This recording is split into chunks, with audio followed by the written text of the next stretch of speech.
En esta presentación hay toda una parte que ya la vimos, o sea que esto todo lo voy a pasar, y empezamos acá, ¿sí? Em, en realidad esta presentación, ahí dentro de BB4 está un poco desordenado, hay algunas presentaciones que están sueltas, y otras que están dentro de lo que se llama presentaciones. Bueno, y ahí aparece esta que se llama regulación de la actividad cardíaca y de la presión arterial. Toda la primera parte ya la vimos y empezamos bueno, acá en las 7 de las 40 diapositivas, ¿sí? Vamos a hablar entonces de lo que es la presión arterial, ¿sí? Que en definitiva, ¿qué mide la presión arterial? Mide la fuerza que se aplica a las paredes arteriales, ¿sí? Y cuando nos toman la presión y nos dan el valor ese de 12,8, en realidad lo que están midiendo es la presión arterial a nivel de la aorta, ¿verdad? De la arteria que sale del corazón, ¿sí? Y ahí, si ustedes ven, acuérdense que estuvimos viendo el ciclo cardíaco, ¿sí? Y estuvimos viendo la última curva del ciclo cardíaco era esta punteada, que era la presión en la aorta, es decir, lo que ahora estamos explicando que es la presión arterial. Bueno, que acá la estamos viendo solita. Acá la estamos viendo solita, ¿sí? Y ahí lo que vemos, acá falta un 1, está mal este número, falta un 1. Acá estamos viendo la presión medida en milímetros de mercurio, también se puede medir en centímetros de agua, habitualmente la medimos en milímetros de mercurio, y el tiempo, ¿sí? Y la presión dentro de la aorta, que por supuesto, ¿quién determina esa presión? El corazón, ¿verdad? El corazón al contraerse, al entrar en sístole, manda la sangre a la aorta, ¿sí? La presión dentro de la aorta eh, tiene dos picos, digamos, o dos valores claves. Este de acá, que es el de 80 milímetros de mercurio, que es la presión diastólica, porque en ese momento el corazón está en diástole, ¿sí? La presión diastólica, o presión mínima también se llama, de 80 milímetros de mercurio, y hay un pico máximo acá, que como les digo, acá falta el 1, está mal, que es la presión sistólica, o presión máxima, de 120 milímetros de mercurio, ¿sí? Por eso cuando nos toman la presión nos dicen 8,12. También podría ser 7,13, que sería 70 y 130 milímetros, y eso estaría dentro de lo normal, digamos.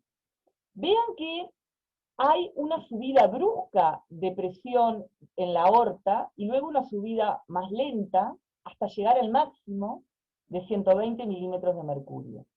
Si yo lo miro acá, recuerden que en esta situación estamos en la sístole del corazón. El ventrículo izquierdo se está contrayendo, ¿sí? Va a llegar un momento, primero había una contracción que se llamaba isovolumétrica, porque la válvula auriculoventricular estaba cerrada y la válvula aórtica también, y si nosotros miramos a nivel del volumen, no entraba ni salía sangre en el ventrículo.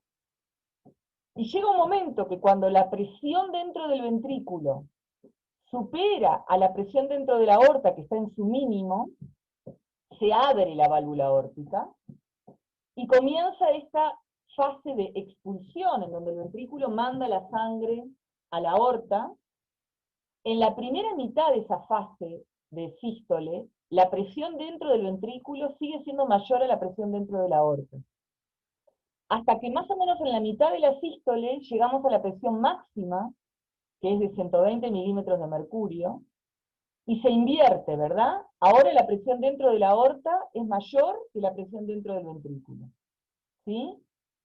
Y luego, de a poco, la aorta tiene en su pared fibras elásticas, de a poco va mandando la sangre hacia la periferia, ¿sí?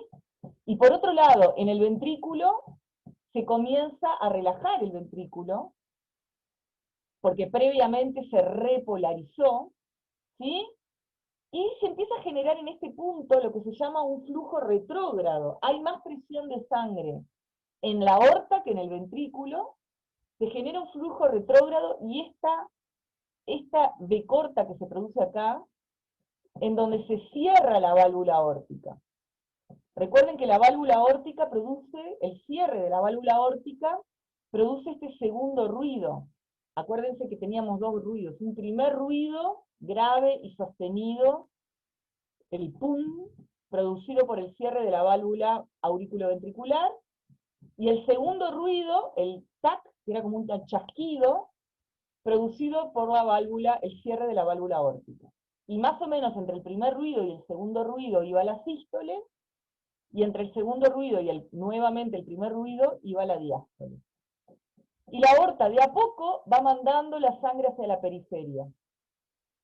Y como mientras va mandando la sangre a la periferia, el corazón está en diástole, llega a su mínimo en la aorta la sangre, la presión de la sangre, que es la presión mínima, la presión diastólica.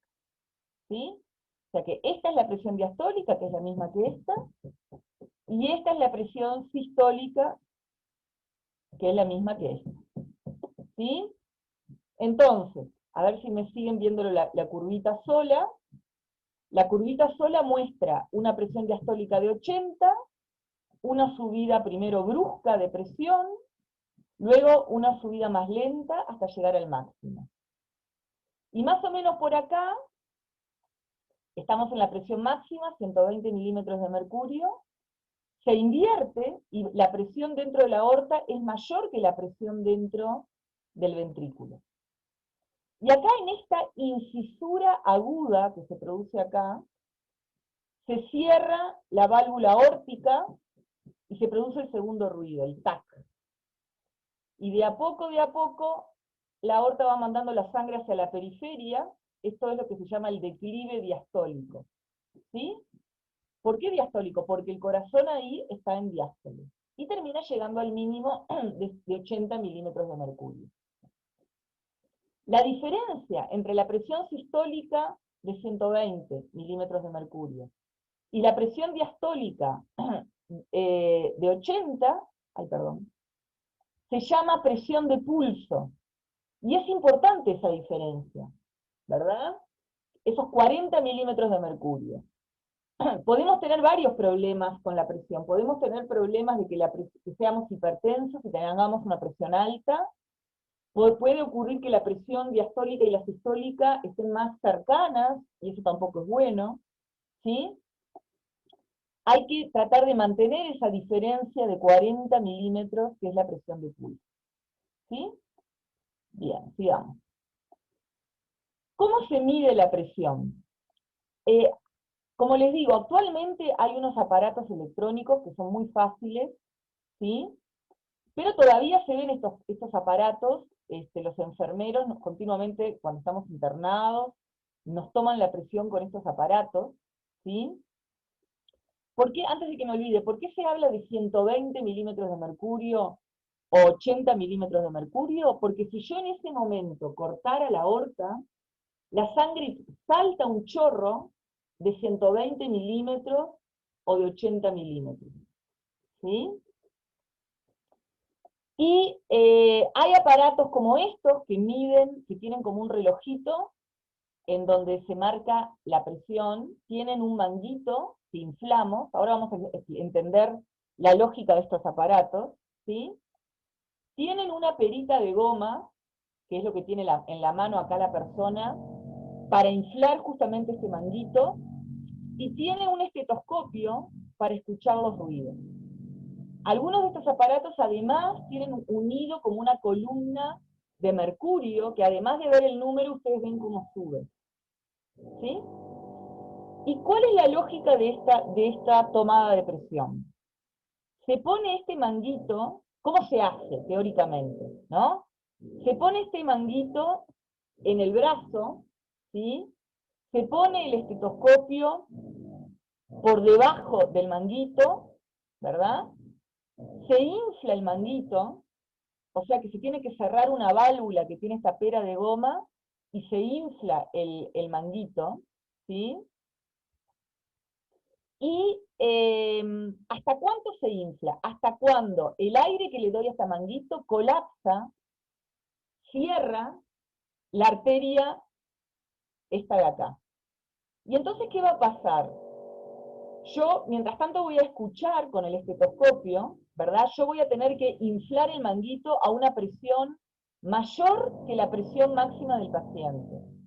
Como no sé cuál es la presión máxima del paciente, ¿sí? Chicos, por favor les pido pongan la cámara, porque yo estoy en un recuadro chiquito y no veo a nadie con cámara y no puedo dar clase así. Cuando le infla una presión más máxima que el paciente, me imagino que la presión máxima del paciente es 150, 160 milímetros de mercurio, porque no la sé, ¿sí?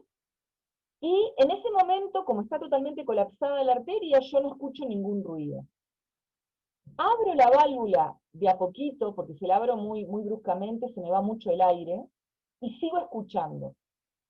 Y cuando escuche el primer ruido, ¿por qué escuché el primer ruido? Porque al desinflar este manguito, la arteria que estaba completamente colapsada se abrió y algo de sangre pasó por la arteria. En el momento que escuché el primer ruido es la presión máxima del paciente. Sigo escuchando, sigo abriendo de a poco la válvula para que se vaya desinflando el manguito y sigo escuchando ruido. Porque mientras la arteria esté un poco colapsada, la sangre chocando con las paredes colapsadas de la arteria me van a generar un ruido. Cuando escucho el primero es la presión máxima. Sigo escuchando los ruidos mientras esa arteria esté colapsada y mientras de a poco voy abriendo el manguito, hasta que ya lo abrí del todo, la arteria ya no está nada colapsada, y cuando ya no está nada colapsada no hay motivo para escuchar ningún ruido, porque la sangre va a pasar sin generar ningún ruido. Cuando escuche el último ruido, esa es la presión mínima del paciente. ¿Sí? Estos ruidos que escucho, que son los ruidos generados por la presión de la sangre contra las paredes colapsadas de la arteria que estoy colapsando por ese manguito, ¿sí? Se llaman ruidos de Korotkov. Ruidos de Korotkov. ¿Sí? Ustedes como odontólogos, se los van a explicar supongo en otras materias, pero van a tener que tener un aparato de presión y van a tener que saber usarlo, porque muchas veces cuando ustedes tienen que hacer sobre todo cirugías, que tienen que dar anestesias con vasoconstrictores, cuando el paciente además ya tiene un estrés por esa cirugía que va a recibir, ¿verdad? Y por lo tanto, por el sistema, después vamos a entender bien por qué va a tener la presión aumentada naturalmente, ¿sí? Y además ustedes van a usar vasoconstrictor y van a generar maniobras que les va a aumentar más la presión. Si ese paciente es hipertenso y pasa todo eso, puede ser complicado. Entonces es importante saber la presión que tiene el paciente previo a la cirugía, en pacientes hipertensos. ¿Tá? Entonces ustedes es como que tienen que tener un aparato de presión, que de nuevo los modernos son muy fáciles de usar, y tienen que saber tomar la presión. ¿Sí? Bueno, sigamos. Acá se ve estos sonidos de Korotkov. Acá se ve, bueno, está medio clarito, pero estos aparatos que además tienen, además de tener el relojito ese, tienen una columna de mercurio que se ve, no solo se ve el número, sino que se ve la columna cómo sube a medida que le damos presión.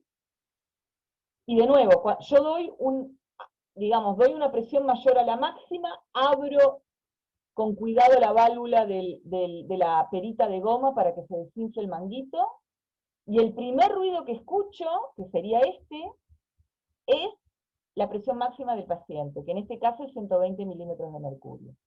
¿Por qué se da ese ruido? Porque yo, frente a una arteria que apreté, que colapsé, porque este manguito está inflado, la sangre choca contra esa arteria colapsada y genera ese primer ruido. Y mientras voy abriendo el manguito y esa arteria se va abriendo, sigo escuchando ruidos sincrónicos con la actividad del corazón, ¿no? sincrónicos con la actividad del corazón. Porque ¿dónde va a haber la presión máxima? Cuando el corazón entra en sístole, ¿sí? Y sigo abriendo el manguito, con cuidado, hasta que escuche el último ruido. Esa va a ser la presión mínima. ¿Por qué no se siguen escuchando ruidos acá? Porque ahora ya la arteria va a estar totalmente abierta. No va a estar nada colapsada, no hay motivo para que se escuche ningún ruido. ¿Sí? Por lo tanto, vamos a tener una presión sistólica, que sería esta, una presión diastólica, que sería esta, que fíjense, acá tenemos la presión en función del tiempo. A medida que envejecemos, ambas presiones, tanto la sistólica como la diastólica, aumentan. Es natural que aumenten, porque las paredes de las arterias se van como endureciendo, ¿verdad? Por la arteriosclerosis, y la presión va aumentando. Y hay una presión media, que si ustedes se fijan, no es exactamente igual al promedio de las dos presiones, sino que está un poco más cercana a la diastólica que a la sistólica. ¿Por qué? Porque, ¿se acuerdan? Lo vimos cuando hablamos de ciclo cardíaco. Vean que la diástole dura más que la sístole en tiempo, ¿verdad? La diástole dura más que la sístole. Entonces, la presión media a lo largo de los años, de alguna manera tiene más que ver, se acerca más a la presión diastólica que a la presión sistólica. ¿Sí? Y también esa presión media aumenta con la edad. Todas las presiones aumentan con la edad. ¿Sí? Por eso, si tenemos pacientes más viejos, es más lógico pensar que sean hipertensos. ¿Sí? Acá se ve cómo esa presión de pulso, esos 40 milímetros de mercurio, esa diferencia entre la presión sistólica y la presión diastólica, se va transmitiendo por la aorta hacia la periferia. Y si yo miro acá, veo diferentes arterias, ¿verdad? Esta es la aorta bien al salir de la aorta cuando sale del corazón, la aorta proximal.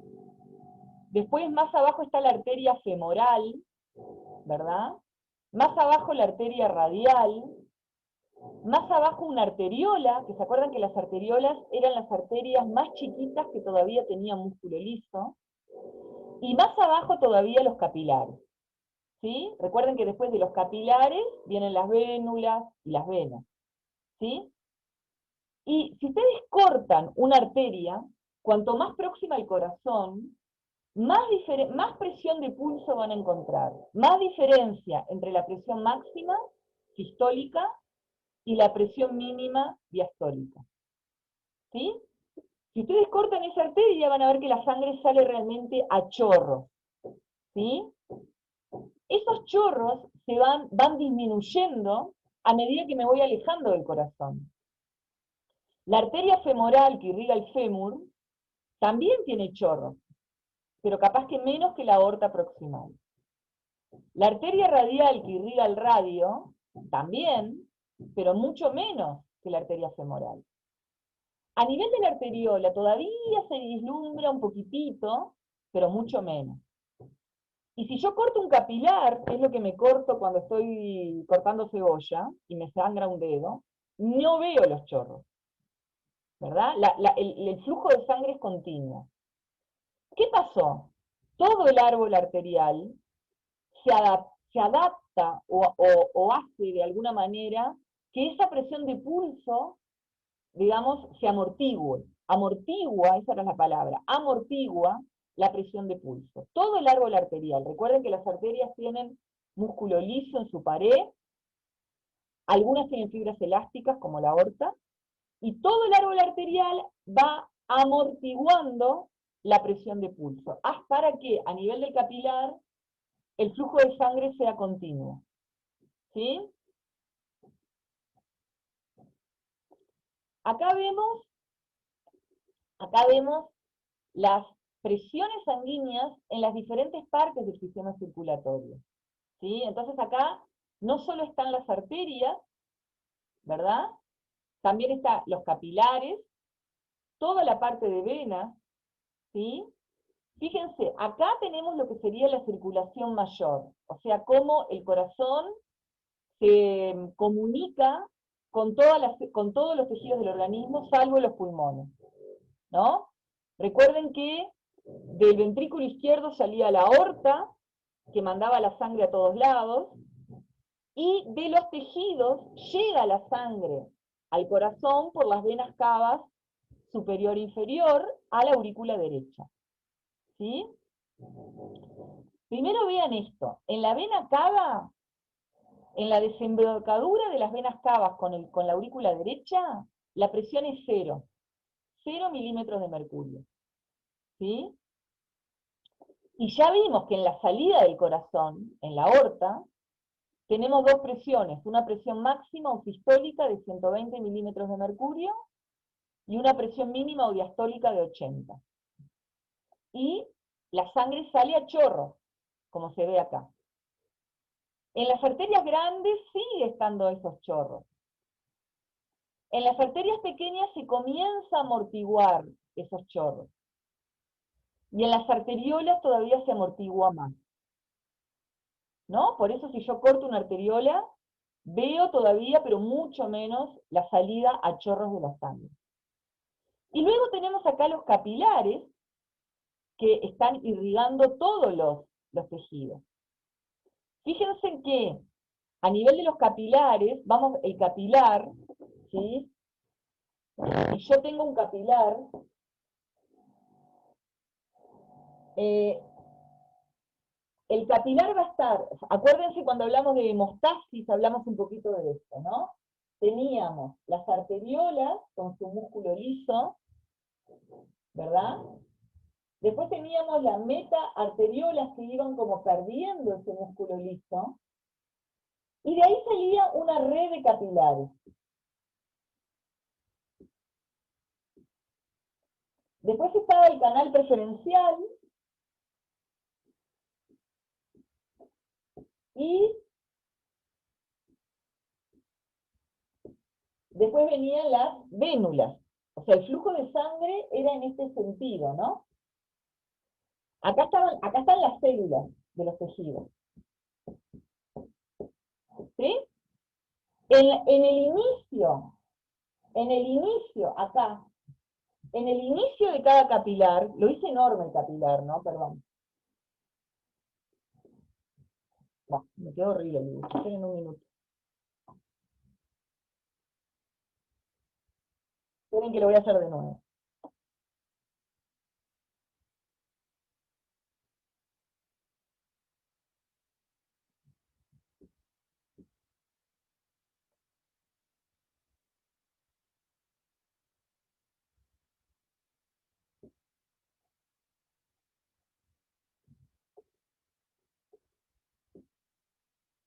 En el inicio de cada capilar, ¿sí? Teníamos lo que se llamaba el esfínter precapilar, que era un anillo, que era el que se contraía para evitar que la sangre vaya al capilar, ¿se acuerdan?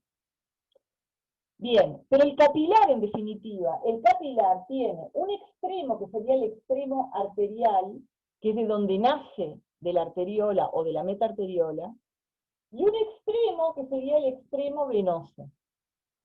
Y la presión de la sangre es distinta en el extremo arterial que en el extremo venoso. La presión de la sangre es diferente. No voy a entrar mucho en este tema, que es todo un tema, ¿tá? Pero vean que el capilar tiene un extremo arterial con una mayor presión que un extremo venoso. La sangre, hay mucha parte de la sangre que se filtra a nivel del capilar hacia los tejidos. Y hay otra parte que se reabsorbe, que vuelve al capilar. ¿Sí? Y vean cómo a nivel de todo el sistema venoso, la presión de la sangre es mucho menor que a nivel del que a nivel de las arterias.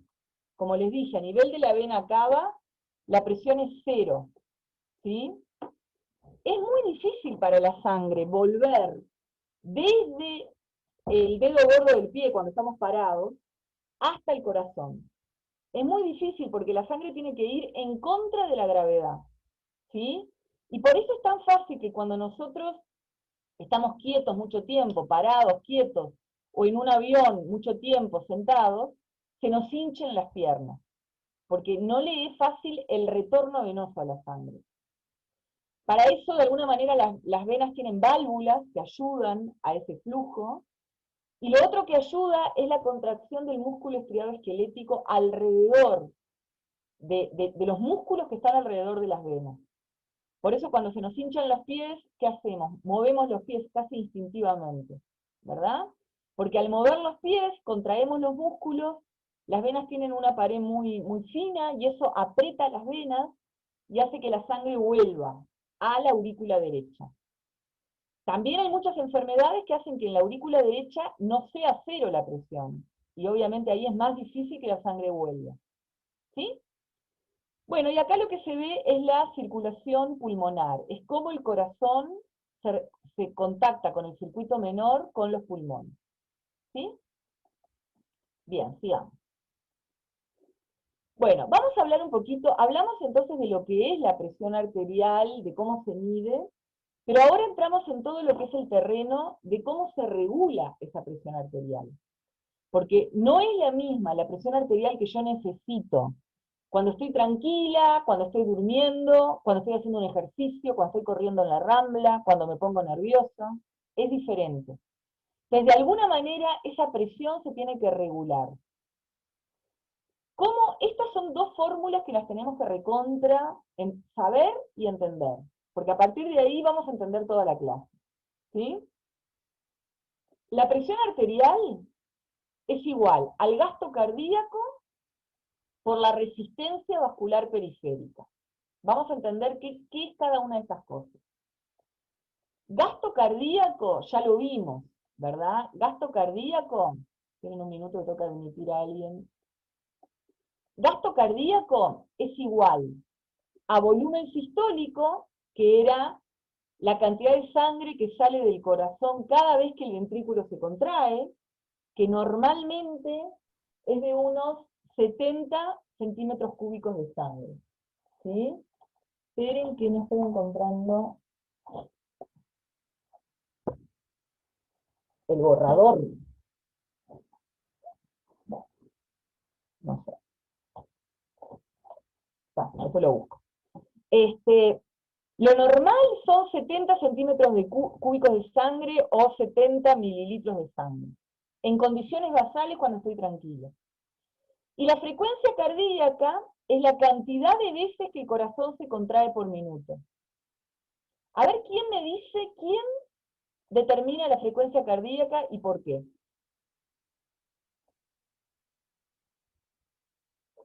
¿Quién es el que determina la frecuencia cardíaca? Ya lo vimos. El nodo sinusal. Exactamente, el nodo sinusal, que era el marcapaso del corazón, que estaba en la aurícula derecha, en la desembocadura de la vena cava superior, al lado de la desembocadura de la vena cava superior, era el más permeable al sodio que todos, era el más rápido que todos, y por eso era el que, gracias a su automatismo, que es una propiedad que en realidad la cumplen todos, pero es el más rápido, generaba los potenciales de acción. Recuerden siempre que lo eléctrico precede a lo mecánico. Entonces, él determinaba la frecuencia con que el corazón se depolarizaba, y eso determinaba la frecuencia con la que el corazón se contraía, que es la frecuencia cardíaca. ¿Sí? Esta frecuencia cardíaca puede ser aumentada por el sistema simpático, ¿se acuerdan? Que producía taquicardia, o podía ser disminuida por el parasimpático que producía bradicardia. ¿Y qué es? Eso es gasto cardíaco. ¿Y qué es resistencia vascular periférica? La resistencia vascular periférica es la resistencia que le oponen los vasos periféricos, las arteriolas, que son las arterias más chiquitas que todavía tienen músculo liso, al pasaje de la sangre. Eso es resistencia vascular periférica. ¿Sí? Entonces,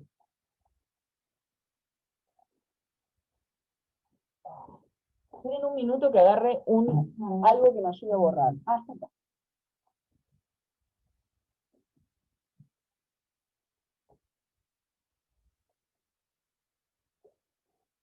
¿Qué pasa con las arteriolas? Las arteriolas ¿sí? Las arteriolas, normalmente, en condiciones normales, así como estamos en este momento, están algo contraídas. Las arteriolas están algo contraídas, o sea, no están ni muy dilatadas ni muy contraídas.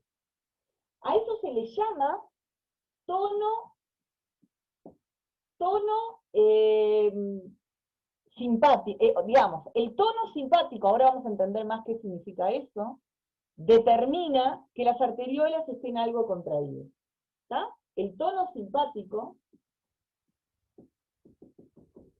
determina que las arteriolas estén algo contraídas. Cuando se estimula el sistema simpático, esas arteriolas se van a contraer más. O sea que cuando se estimula el sistema simpático, ¿cuándo es que se estimula el sistema simpático? Cuando me pongo nerviosa, cuando hago un ejercicio, ¿sí?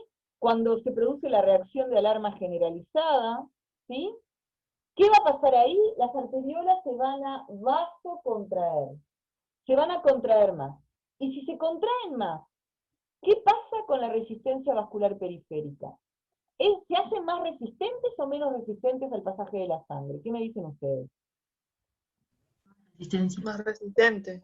Se hacen más resistentes. Cuando se contraen, aumenta la resistencia vascular periférica. ¿Verdad? Cuando se contraen, aumenta la resistencia vascular periférica. Y si aumenta la resistencia vascular periférica, aumenta la presión arterial. ¿Estamos de acuerdo? Aunque no pase nada con el gasto cardíaco. ¿Tá? Yo estoy solo estudiando esto. Cuando las arteriolas se contraen, más de lo normal, y se contraen porque se estimuló el sistema simpático, va a aumentar la resistencia vascular periférica y va a aumentar la presión arterial. ¿Qué pasa en la situación contraria? En la situación contraria lo que ocurre, después lo vamos a entender bien, es que disminuye el sistema simpático.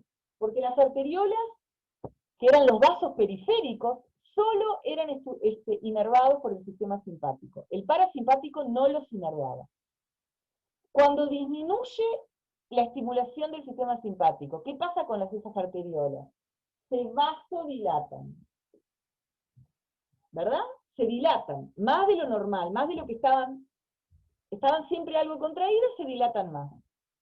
¿Qué pasa si se dilatan, si se vasodilatan? ¿Qué pasa con la resistencia vascular periférica si se vasodilatan? Disminuye la resistencia vascular periférica. Es más fácil que pase la sangre. Y si disminuye la resistencia vascular periférica, ¿qué pasa con la presión arterial? Disminuye la presión arterial. Entonces, todo este asunto de la resistencia vascular periférica, de alguna manera, regula la presión. Pensemos un momento cuando nos asustamos y nos asustamos, ¿no? Viene un ladrón y nos apunta con un revólver. Nos da miedo, nos asustamos. Se estimula el sistema simpático y se contraen los vasos periféricos. Me pongo blanca de susto. La sangre no está en la piel ahí en ese momento.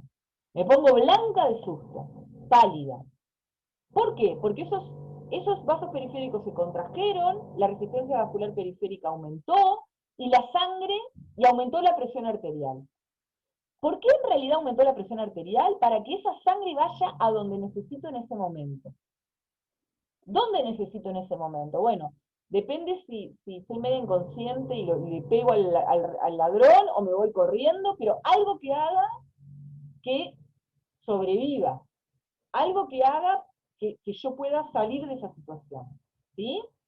Entonces, la sangre no es importante que esté ahí en la periferia, en la piel, sino que es importante que esté más hacia la parte interna del organismo, que vaya al músculo estriado-esquelético para que yo pueda correr, ¿me explico? Pero no tanto a nivel de la periferia. ¿Sí? Vamos a seguir. Hay 3 tipos de mecanismos que regulan la presión arterial, que se clasifican de acuerdo a cuánto demoran en actuar. ¿Sí? Tenemos mecanismos a corto plazo que actúan en segundos o minutos. ¿Sí? Mecanismos a mediano plazo que actúan en minutos o horas. y mecanismos a largo plazo que actúan en días, meses y años. O sea que la presión arterial se puede regular a corto plazo, a mediano plazo y a largo plazo. Y vamos a estudiar todos los mecanismos. ¿Sí? Sigamos. Dentro de los mecanismos a corto plazo, vamos a estudiar reflejos nerviosos agudos. Recuerden que el sistema nervioso era el sistema que era el más veloz de todos los sistemas, era mucho más rápido que el sistema endocrino, por ejemplo. ¿Tá? Entonces, si yo necesito algo rápido, tengo que recurrir al sistema nervioso. ¿Sí? Y dentro del sistema nervioso van a haber tres mecanismos, dos de los cuales son reflejos. ¿Sí? El de arriba, que se llama mecanismo de retroalimentación constituido por barorreceptores, o otra forma de llamarlo es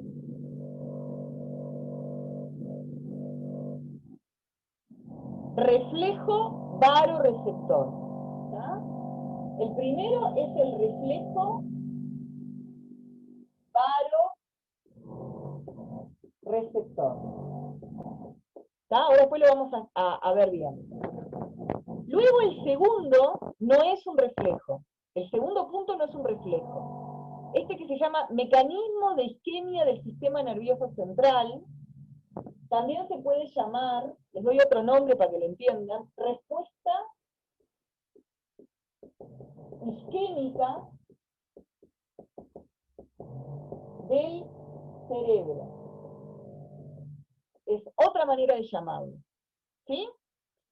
Y el último, que también es un reflejo, porque el del medio no era un reflejo, mecanismo de quimioreceptores o reflejo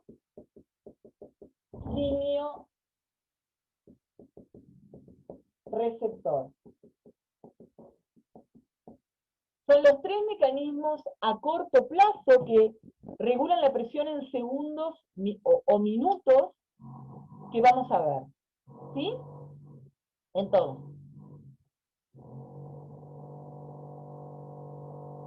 para hablar un poquito más de esto de la resistencia vascular periférica que la empecé a nombrar, ¿sí? Vamos a tener que entender que en el tronco cerebral hay dos centros importantes que regulan estas cosas. ¿Sí? Entonces, si yo dibujo el tronco cerebral, recuerden que el tronco cerebral o tronco encefálico tiene un bulbo, un puente o protuberancia, y los pedúnculos cerebrales o mesencéfalo. Bueno, acá habría una línea media imaginaria, y en toda la estructura del tronco cerebral estaba la formación reticular, ¿se acuerdan? La formación reticular. Incluso nosotros hablábamos de la formación reticular, la víamos como reguladora del tono muscular, pero también hablábamos del nudo vital, ¿se acuerdan? Decíamos, si nosotros tenemos un accidente, acá, y pasa algo entre el bulbo y la protuberancia, en el nudo vital, nos morimos. ¿Sí? Y en ese nudo vital hay dos centros que me importan ahora. ¿Sí? Que son bilaterales. ¿Tá? Yo los dibujo de un lado, pero hay uno de un lado y otro del otro. Hay un centro que se llama cardioregulador. Un centro que se llama cardioregulador. ¿Sí?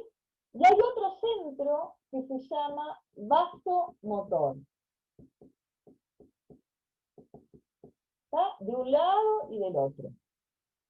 Un centro que, como lo dice la palabra, cardioregulador, regula la actividad del corazón, y un centro que, como lo dice la palabra, vasomotor, regula la vasomotilidad ¿de quién? De los vasos periféricos, de las arteriolas. ¿Sí? Entonces, cuando yo digo que el sistema, ¿se acuerdan que hablamos de que el sistema simpático aumentaba las actividades del corazón, aumentaba las propiedades básicas del corazón, y el parasimpático las disminuía? ¿Se acuerdan que vimos en la clase pasada que el sistema simpático vamos a buscarlo acá, en algún lado está, para que lo recuerden. Acá.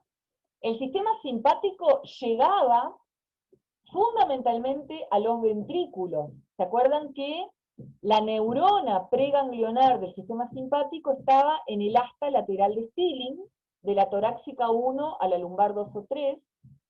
De ahí salía una fibra preganglionar corta, y la neurona postganglionar estaba en las cadenas paravertebrales. Acuérdense que las cadenas paravertebrales eran las cadenas que estaban cerca de la columna.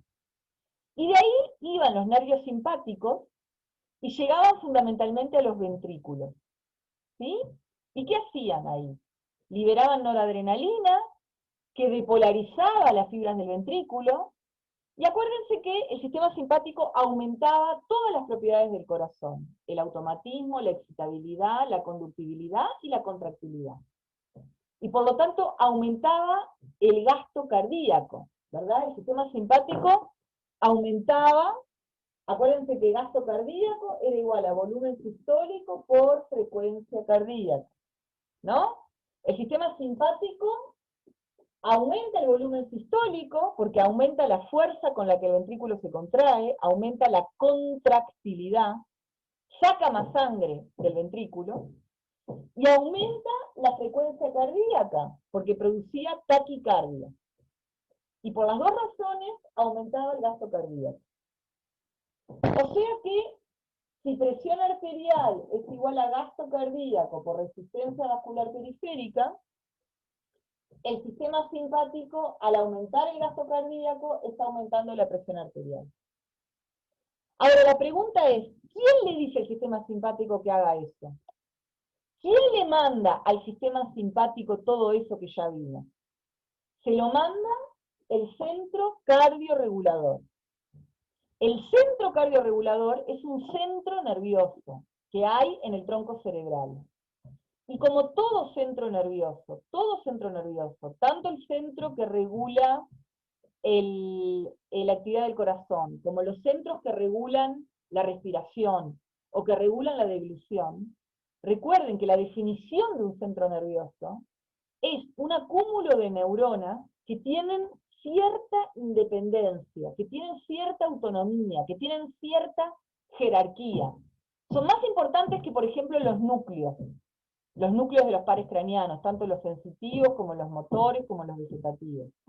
Los centros están por arriba de ellos, son más importantes, tienen posibilidad de regular una función por sí mismos. ¿Cualquier centro solo es independiente del mundo? No. Todos los centros reciben influencias de dos lados. Reciben influencias tanto de centros superiores, serían influencias centrales, ¿sí? ¿Será lo mismo lo que hace el centro cardiorregulador con mi corazón? Si yo estoy tranquila, que si estoy nerviosa, si estoy angustiada, que si estoy contenta, si estoy cansada, que si estoy descansada. No, no es lo mismo. Cómo esté yo, de alguna manera comanda a través de estas influencias centrales a ese centro cardiorregulador que tiene cierta independencia. Pero también el centro cardiorregulador recibe influencias de la periferia. Influencias de la periferia. ¿Está? Que un poco ahora, hoy vamos a entender cómo funciona esto. ¿Está?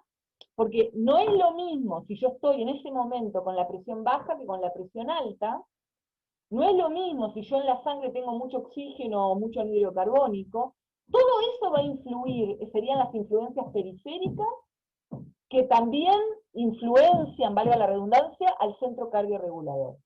O sea que el centro cardiorregulador, como cualquier centro nervioso, tiene cierta independencia de por sí mismo generar algo, en este caso, regular la función del corazón, pero a su vez, también como cualquier centro, recibe influencias de dos lados. Influencias centrales, de arriba, digamos, que le plantean cómo está la persona en ese momento, en todo sentido, e influencias periféricas, que surgen a partir de receptores que le informan al centro de cómo está en la periferia. ¿sí? Y el centro cardiorregulador es el que se va a contactar con el sistema simpático para aumentar la actividad del corazón si fuera necesario. No sé si me siguieron, porque no es fácil. ¿Entendieron, chiquilines? ¿Sí? Entonces, Sí. el centro cardiorregulador, traten de poner camarita, please. El centro cardiorregulador, si yo quiero aumentar la actividad del corazón, el que dice hay que aumentarla es el centro cardiorregulador. ¿Tá? De ahí nace la orden, que ese centro cardiorregulador está en el tronco cerebral. ¿Tá? De ahí nace la orden que se va a comunicar con la neurona preganglionar que está en el asta lateral del cilium. Va a ir por una fibra retículo espinal, porque ese centro está en la formación reticular. Y ahí, en la neurona preganglionar que está en el asta lateral del cilium, se va a contactar con la cadena paravertebral, y de la cadena paravertebral, ahí está la neurona postganglionar, va a ir a el corazón. Recuerden que el sistema simpático era, llegaba fundamentalmente a los ventrículos. También podía llegar al nodo sinusal para producir la taquicardia, ¿no? Pero fundamentalmente a los ventrículos. ¿Qué pasa en una situación contraria?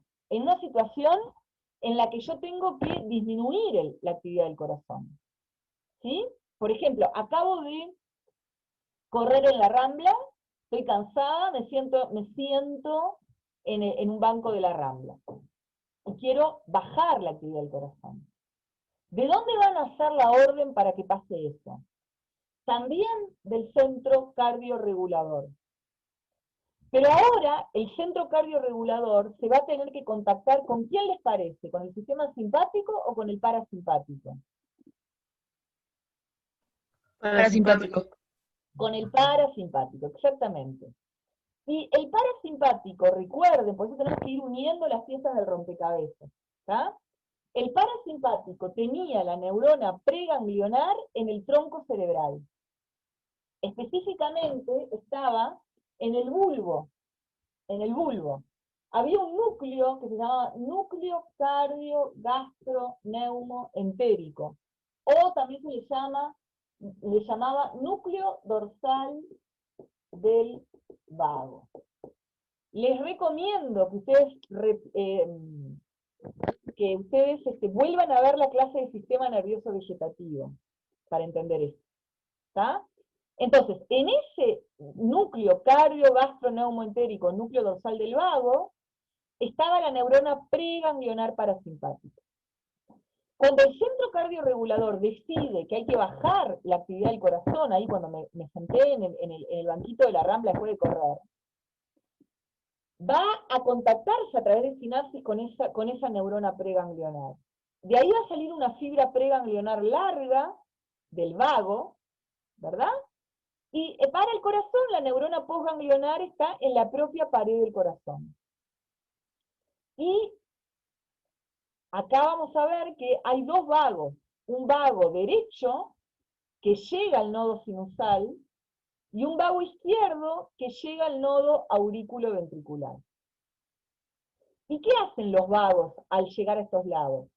Liberan acetilcolina, que se une a receptores muscarínicos, que son los receptores a los que se une la acetilcolina a nivel del efector.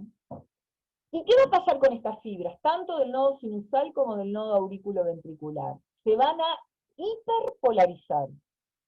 Hiperpolarizar. ¿Sí?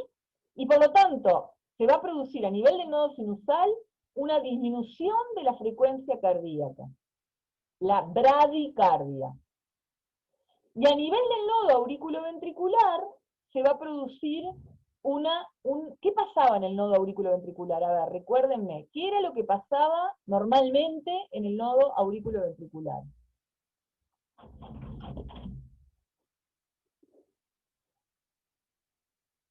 Había lo que se llamaba el retardo nodal. El retardo nodal era una demora que ocurría ahí para que primero se contraigan las aurículas y después se contraigan los ventrículos. Frente a un estímulo muy grande del vago, a nivel del nodo aurículo-ventricular, ese retardo puede ser tan alto, tan largo, mejor dicho, que directamente el impulso que se generó en el nodo, en las aurículas no pasa a los ventrículos. ¿Sí? ¿Quién me va a salvar en esa situación? Esto, no sé si lo dije la clase hace 2 clases, ¿está? Pero vamos a pensar un momento, vamos a imaginarnos que pasa eso, que el vago que el vago izquierdo, que es el que llega al nodo auriculoventricular, produce un estímulo tan grande que hiperpolariza tanto estas fibras que el potencial de acción que se generó en el nodo sinusal no llegó a los ventrículos. El ventrículo se pararía, entraríamos en un paro cardíaco.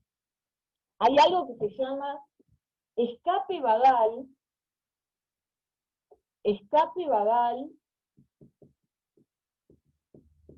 o también se llama escape ventricular. Se debe a una propiedad, les voy a dar otra pista, se debe a una propiedad que cumple el corazón. ¿Cuál propiedad que cumple cualquier fibra del corazón nos puede ayudar en ese momento? A ver quién me lo cuenta. ¿Cuál propiedad que cumple cualquier fibra del corazón me puede ayudar? La única que veo con cámara ahora es Agustina Silva. A nadie más. Todos los demás están sin cámara. A mí me estaba funcionando mal el internet, por eso la apagué. Bueno. ¿Cuál propiedad? El automatismo. El automatismo es lo que me va a ayudar. ¿Tá? Si en ese momento el corazón entra como en un paro cardíaco, porque el impulso no continúa para los ventrículos, cualquier fibra, tanto del miocardio como cualquier fibra de Purkinje, o la propia fibra del miocardio ventricular, tiene, acuérdense, cumple la propiedad de automatismo. Es capaz de autogenerar el potencial de acción y comenzar nuevamente a depolarizarse y contraerse, y eso es lo que nos salva. ¿Sí? Bueno, me fui un poco por las ramas, pero está bien verlo. Hablamos del centro cardiorregulador. ¿Está? Hablamos del centro cardiorregulador, que es al final donde se inicia la orden, tanto para aumentar la actividad del corazón, contactándose con el sistema simpático, como para disminuirla, contactándose con el sistema parasimpático. ¿Sí? Hay otro centro importante que tenemos que hablar, que es el centro vasomotor. ¿Sí? El centro vasomotor. Entonces, volviendo a donde estábamos, y en breve hacemos un recreo. Centro vasomotor. El centro vasomotor, que como les digo, está en la formación reticular, entre el bulbo y la protuberancia, acá se lo muestra en el Guyton, a ese centro vasomotor. Acá Guyton habla de un centro vasoconstrictor, de una parte vasoconstrictora y una parte vasodilatadora. O sea, el centro vasomotor, ¿sí? El centro vasomotor tiene una parte que es vasoconstrictora y una parte que es vasodilatadora. ¿Sí? Si la porción vasoconstrictora se estimula, esas neuronas que están en el centro vasomotor se van a contactar con la neurona preganglionar simpática. ¿Que dónde está la neurona preganglionar simpática? ¿Dónde está la neurona preganglionar simpática? Está en el asta lateral de Stillings. O sea que por una vía retículo-espinal me voy a contactar con esa neurona preganglionar simpática, la voy a estimular, de ahí esa neurona va a ir a la cadena paravertebral, específicamente al ganglio cervical superior, ahí va a estar la neurona postganglionar, y de ahí esa neurona postganglionar va a llegar, ¿a dónde? Si estamos hablando del centro vasomotor, va a llegar a todas las arteriolas, a todos los vasos periféricos. ¿Y qué va a hacer? Se van a contraer. Se van a contraer más de lo normal. Se van a contraer más de lo normal. Se va a producir una vasoconstricción. ¿Y qué va a pasar ahí? Va a aumentar la resistencia vascular periférica y va a aumentar la presión arterial. Y por el contrario, imaginémonos que estamos en una situación en la que queremos exactamente lo contrario. Entonces, ¿qué va a pasar ahí? ahí se va, o sea que no queremos aumentar la resistencia vascular periférica, sino que la queremos disminuir. No queremos aumentar la presión, sino que queremos disminuir la presión. ¿Ahí qué va a pasar? Ahí se va a estimular la parte vasodilatadora del centro vasomotor. Y la parte vasodilatadora va a inhibir a la parte vasoconstrictora. Y todo lo que acabo de decir que pasaba no va a pasar. No se va a estimular el sistema simpático y no se va a contraer los vasos periféricos y por lo tanto va a disminuir la resistencia vascular periférica. O sea que, resumiendo, estamos un poco en lo que había dicho al principio. Normalmente hay lo que se llama un tono simpático. Normalmente, ¿por qué tono simpático? Porque normalmente los vasos periféricos están algo contraídos. Eso se llama tono simpático. Cuando se estimula más el sistema simpático, ¿y eso cuándo ocurre? Cuando estoy nerviosa, cuando hago un ejercicio, se estimula la porción vasoconstrictora del centro vasomotor. Se excita a la neurona preganglionar del asta lateral de Stilling, y de ahí se llega a los vasos periféricos que se los contrae más. Se produce vasoconstricción. De ahí que cuando me asusto quedo blanca del miedo. Eso aumenta la resistencia vascular periférica y aumenta la presión arterial. Y por el contrario, hay otras situaciones en donde tiene que bajar la presión, estoy tranquila, estoy contenta, no necesito, voy a dormir la siesta. ¿Y ahí qué va a pasar? Ahí se va a estimular la parte vasodilatadora del centro vasomotor. Se va a inhibir a la parte vasoconstrictora. Y no va a ocurrir todo lo que acabo de decir. No se va a excitar a la neurona preganglionar, que está en el asta lateral de Stilling, no se va a contraer más los vasos periféricos, y si nada de eso ocurre, ¿qué va a pasar con los vasos periféricos? Se van a dilatar. Y si se van a dilatar, va a disminuir la resistencia vascular periférica y va a disminuir la presión arterial. ¿Sí? Déjenme ver qué sigue. Simplemente acá, y ya vamos a hacer un recreo, ¿está? Vean cómo el sistema simpático es el que las fibras postganglionares simpáticas, cuya neurona está en la cadena paravertebral, llegan, miren, no solo a las arteriolas, que es donde estoy hablando ahora, ¿no? También llegan a las arterias y también llegan a las vénulas. ¿Está? Pero cuando yo hablo de resistencia vascular periférica, me estoy refiriendo a esta parte. ¿Sí? Si se excitan, se contraen más estas arteriolas, se produce vasoconstricción. Si se inhiben, se dilatan estas arteriolas, se produce vasodilatación. Cuando se produce vasoconstricción, aumenta la resistencia vascular periférica, aumenta la presión arterial. Cuando se produce vasodilatación, disminuye la resistencia vascular periférica, disminuye la presión arterial. Bueno, entonces acá hablamos de ese centro vasomotor, y acá yo diría que vamos a ver todavía esta y vamos a un recreo. Vamos a ver esta gráfica. Miren. Acá tenemos una gráfica que muestra el efecto de la anestesia espinal total sobre la presión arterial. Imaginémonos que yo anestesio la médula. Recuerden que la neurona preganglionar, ¿dónde estaba? La neurona preganglionar del sistema simpático. Acuérdense que estaba en el asta lateral de Stilling, ¿no? Si yo miro a la médula en un corte transversal, recuerden, esto es posterior, esto es anterior.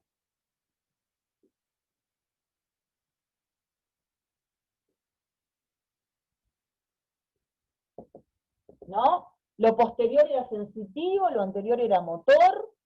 Y acá, en este asta lateral de Stilling, el asta lateral, ¿sí? Estaba la neurona preganglionar del sistema simpático. ¿Sí? Acuérdense que ese asta lateral no estaba a lo largo de toda la médula, estaba entre la torácica 1 y la lumbar 2 o 3.